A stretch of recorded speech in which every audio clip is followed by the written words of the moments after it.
And first, I give the floor to the representative of the Russian Federation. Thank you, Mr. President.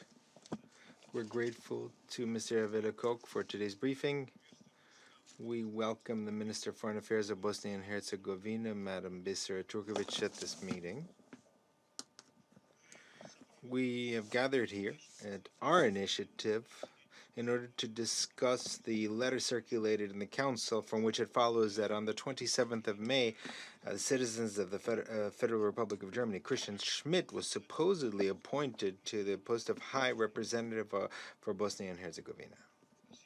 Russia, as a member of the steering board of the Council on Peace Implementation Agreement on Bosnia and Herzegovina, would like to categorically not agree with this appointment. Disagree with this the confirmation of this appointment. As is well known, the procedure for the appointing of High Representative, which has formed over all these years, is quite logical, transparent, and democratic. Candidates are confirmed by the steering board with the consent of the Bosnian sides, and then is approved by the Security Council subsequently, usually in the form of an adopted resolution. However, nothing of the sort happened in the case of Mr. Schmidt, not even close. Today, we see a completely different picture. The family name of the individual, of the only candidate which emerged, no one knows from where, was without any kind of discussions, was confirmed by the steering board. At the same time, the committee decided not to heed the views not only of Russia, but all the Bosnian sides. So a logical question begs to be asked.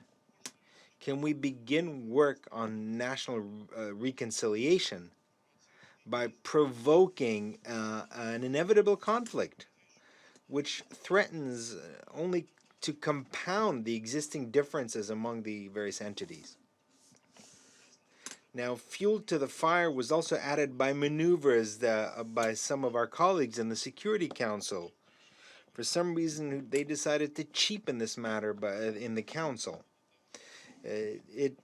Even the meeting, the letter sent on the 3rd of June from the current High Representative Valentina Itzko was sent to the Secretary General, stating that he would be replaced starting from the 1st of August by Christian Schmidt. And this letter, for some reason, was not circulated. It was only circulated after we raised this matter and insisted on it. And for 3 weeks, this letter is as though it didn't exist, even though everyone knew about it. These kinds of steps only strengthen the overall unpleasant sensation from what took place. Russia seeks to support the Comprehensive Framework Agreement on Peace in Bosnia and Herzegovina, or the Dayton Peace Agreement, because this issue cannot be examined without a historical perspective. As is well known, at the beginning of the 90s, Bosnia and Herzegovina was torn apart by a bloody war, which affected all of society. Many lost their loved ones, their homes, their work. The Dayton Agreement in 1995 put an end to this terrible tragedy. It was signed, and also it was signed by the guarantor states. And this agreement remains the foundation to support peace in Bosnia. Our duty as members of the Security Council is to do everything possible so this fragile achievement is not destroyed.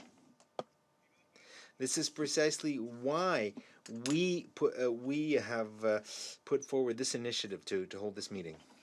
Our position on the High Representative of Bosnia and Herzegovina and the procedure for creating this post was in fact clearly defined in Annex 10 of the Dayton Agreement. Our position is well known. We shouldn't forget that those who hold sovereignty in Bosnia and Herzegovina are only its people.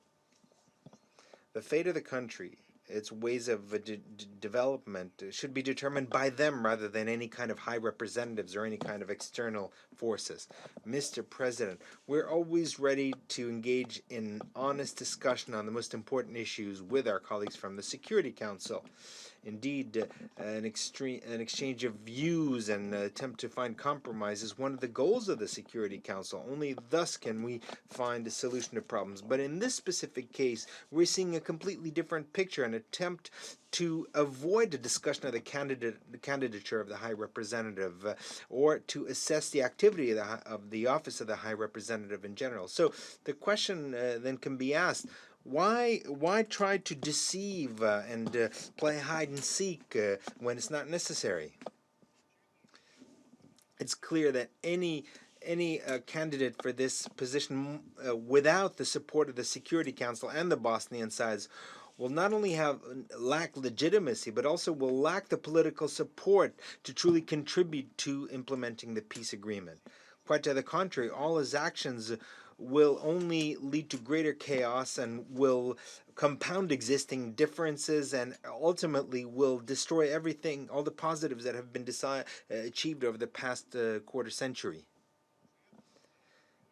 Is this the scenario that we wanted to see when we signed the peace agreement?